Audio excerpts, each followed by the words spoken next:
But let me begin at the beginning with the first characteristic, and that certainly isn't new in the 21st century. It was already emerging in the 20th century, and it's about having high expectations of every student.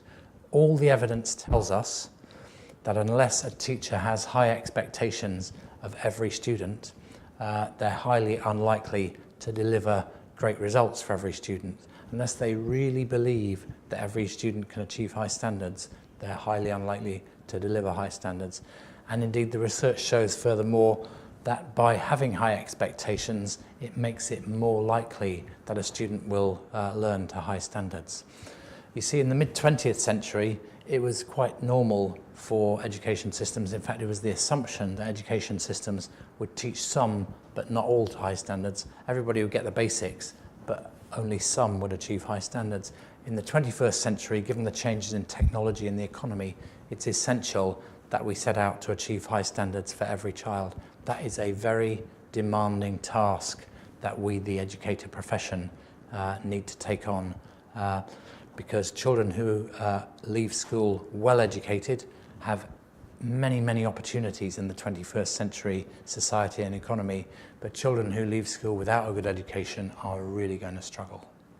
So that's characteristic number one. Characteristic number two is what I call 100% participation.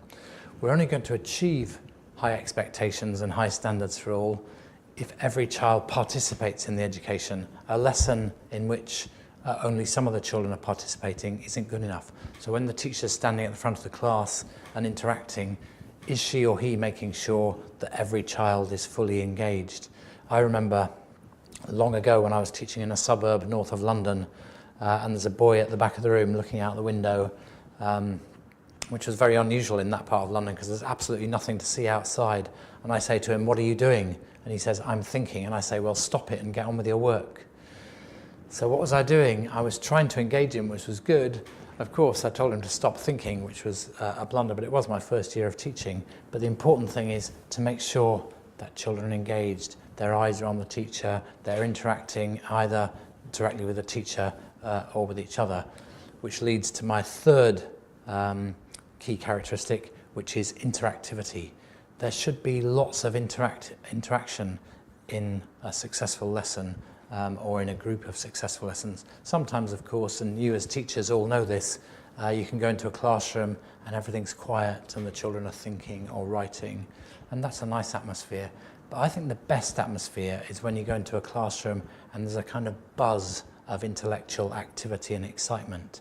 And the teachers who can create that, teachers that John Hattie describes as teacher as activator, those teachers are going to be absolutely critical to the 21st century. And in the end, all teachers are going to learn how to do that.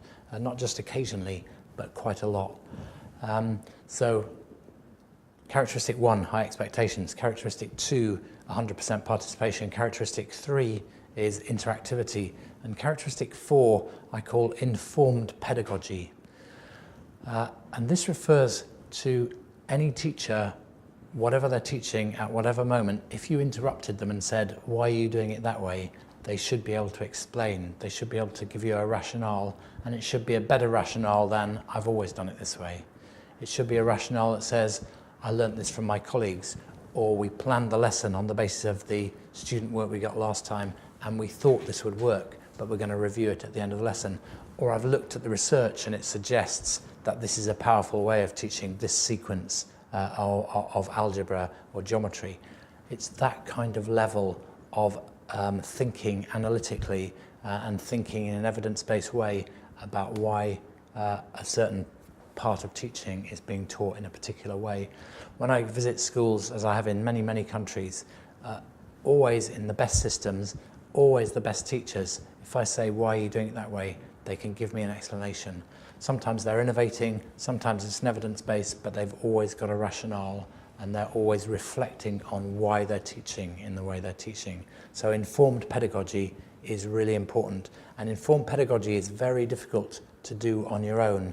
It's about a culture in the school that encourages that kind of pedagogy, that kind of dialogue among teachers. And I'll come back to that later on. The fifth characteristic I call personalisation, a word that's become very familiar over the last 10 years, but is in fact really hard to do. It's one thing to teach a class of 30 or 40 children. It's quite another thing to know each of those children really well, to know what each child needs to do to get from where they are to their next step of learning. But that's what personalisation is about. And moreover, it's about engaging that child in thinking through how they get over the barrier to whatever it is they need to learn next. And to do that, teachers need to know learners well. They need to know different strategies. They need not just to teach the whole class, but to tailor their strategies, their follow-up, their marking, their feedback to each of the individuals as well as to the class as a whole. This is the key to getting all children to high standards. Without that kind of personalisation, it won't work. And it's not enough to say we want each child to work at their own level, because in the end they've got to get to the high standards, the high expectations for everybody. So a child who's fallen behind needs to catch up, not just work at their own level. So that's the fifth characteristic. And the sixth, which should result if the five that I've mentioned are in place, is mastery. And by this I mean teaching the children and young people so that they don't just cover part of the curriculum in the time-honoured word, they actually master that piece of knowledge or that skill so that they could use it again and again in different contexts. They understand what the concept is, why the concept is the way it is, and how to use it in different contexts. That level of mastery takes practice. It takes deep learning, not just surface learning. And great teachers are going to have to enable all students to gain mastery of the core elements of the basics and some other key characteristics that any good curriculum would expect of them. And that's why what you see around the world in the Common Core Standards in the United States, for example, or the Australian national curriculum introduced a few years ago, is systems moving to fewer learning objectives, more clearly specified, rather than vast quantities of content that are learned only at a surface level. Maybe the best reform of all in this respect is the Hong Kong assessment and curriculum review that was implemented 3 or 4 years ago and is beginning to work. So that's the sixth characteristic. The seventh I've called challenge and inspiration. Learning is difficult. There's a bit of a kind of flavour around the education world at the moment that learning should be fun. And of course, if it can be fun, that's wonderful. But anybody who reflects for a while on the tough things they learnt, the really difficult things they learnt, often they didn't find it fun. Often it was really difficult. It made their brain hurt. They wanted to put cold towels on their head. They wanted to go away and rest their brain. They wanted to avoid the challenge. Maybe they felt a lack of confidence, and so it felt really painful. It wasn't fun, but when they get over the hurdle and finally crack it, it's deeply satisfying, joyful, but not necessarily fun.